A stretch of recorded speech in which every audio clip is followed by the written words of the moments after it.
He's worth over $70 billion. He's Warren Buffett, and here are his top 10 rules for success.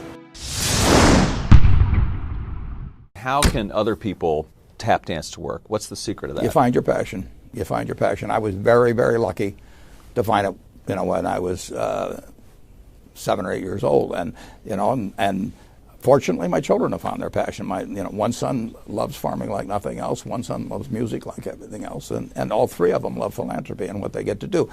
You're lucky in life when you find it, and you can't guarantee you're going to find it in your first job out. But I always tell the college students that come out, I say, take the job that you would take if you were independently wealthy. You're going to do well at it.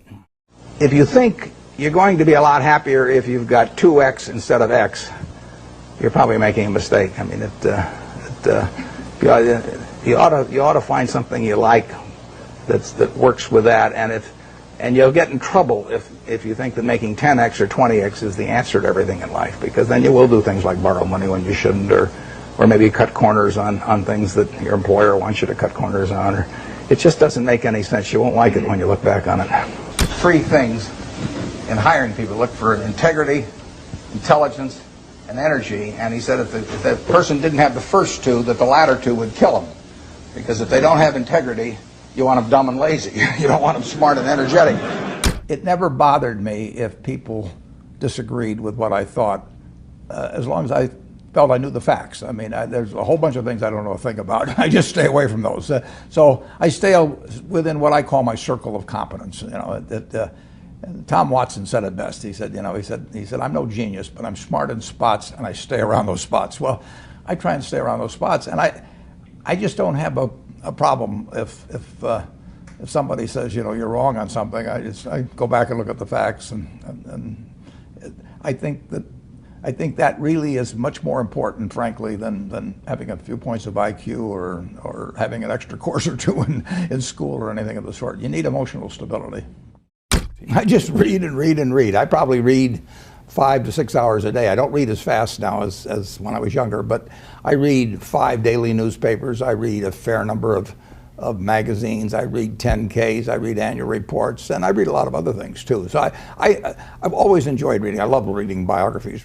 Famous lesson about a margin of safety, that you don't drive a truck that weighs 9,900 pounds across a bridge that says limit 10,000 pounds, because you can't be that sure about it. If you see something like that, you go down a little further down the road and you find one that says limit 20,000 pounds, and that's the one you drive across.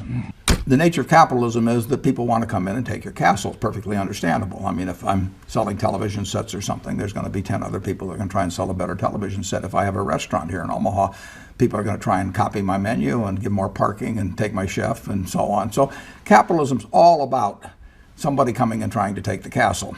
Now, what you need is a castle that has some durable competitive advantage, some castle that has a moat around it. And that moat, one of the best moats in many respects, is to be a low-cost producer.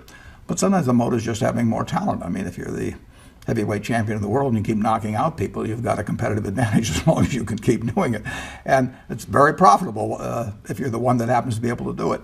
If you can turn out great motion pictures, I mean, Steven Spielberg, I mean, he's a fellow to bet on, and it has enormous economic value. You'd be surprised at my days. I mean, they're very unstructured, no meetings, none. I mean, I don't like meetings, and I read a lot. I wish I were a faster reader. I'd get more done, but I do read a lot, and I'm on the phone a moderate amount. Our businesses run themselves basically out there. My job is allocating capital, and that's what I'm thinking about. But I don't like to have things all packed hour to hour to hour. And Bill and I are both extraordinarily lucky. I mean, we really get to do what we like to do, the way we want to do it, with people that we choose to be around, and they're terrific. I mean, we've really got everything our way, and we're very fortunate. And in his world, he has a different kind of pace than I have, but we both love it the way we do it. And my guess is that we're each the most productive in that particular mode too, because it fits our personalities and aptitudes. What kills great businesses, if you look at, I do believe in looking at history, and I try to I like to study failure, actually. And my partner says, all I want to know is where I'll die, so I'll never go there.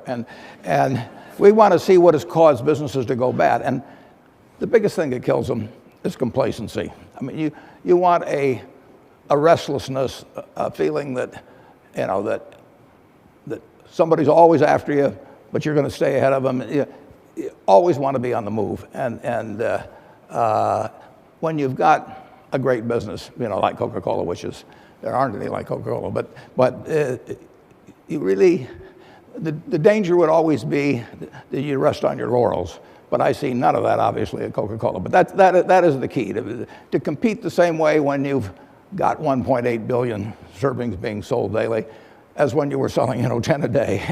And that restlessness, that belief that tomorrow's more exciting than today, you know, you just have to have it permeate the organization. Who was Ben Graham? He was your primary mentor, model?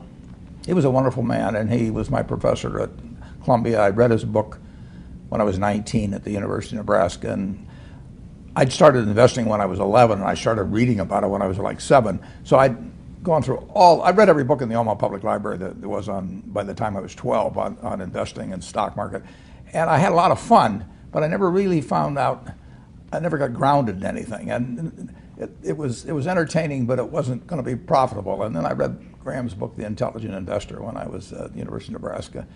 And that just opened the whole thing up to me. Yeah, and I named my oldest son is named Howard after my dad, Graham Buffett, and he was a marvelous man. Never expected anything from me in return. Ben Graham, in his low teens, looked around and he looked at the people he admired, and he said, you know, I want to be admired, so why don't I just behave like them? And he found there was nothing impossible about behaving like them. And similarly, he did the same thing on the reverse side in terms of getting rid of those qualities. You have given a lot of fabulous advice, but what's the best advice that you've ever received? Well, I received it in a variety of forms, particularly from my father when I was very young. But I mean, he basically, I think, taught me how to live. Not that I did it perfectly or anything like that, but I mean, he was giving me lessons, but he wasn't doing it by preaching to me. He was doing it by example. But basically, well, the biggest lesson, in a sense, I got is the power of unconditional love. I mean, I think there is no power on earth like unconditional love. And I think that if you offer that to your child, I mean, you're 90% of the way home. And there may be days when you don't feel like it. It's not uncritical love. That's a different animal. But to know you always can come back, I mean, that is huge in life. That takes you a long, long way. And I would say that every parent out there that can extend that to their child at a very young age, it's going to make for a better human being. And you felt like you got that kind of unconditional love from your dad? I absolutely did, yeah. That is a powerful thing. It is a powerful thing. Thank you for watching. I'd love to know what you think of Warren Buffett as an entrepreneur. Let me know your thoughts by leaving it in the comments below. I made this video because Ray Carter asked me to, so if there's a famous entrepreneur that you want me to profile, leave it again in the comments below and I'll see what I can do for you. Thank you for watching, continue to believe, and I'll see you soon.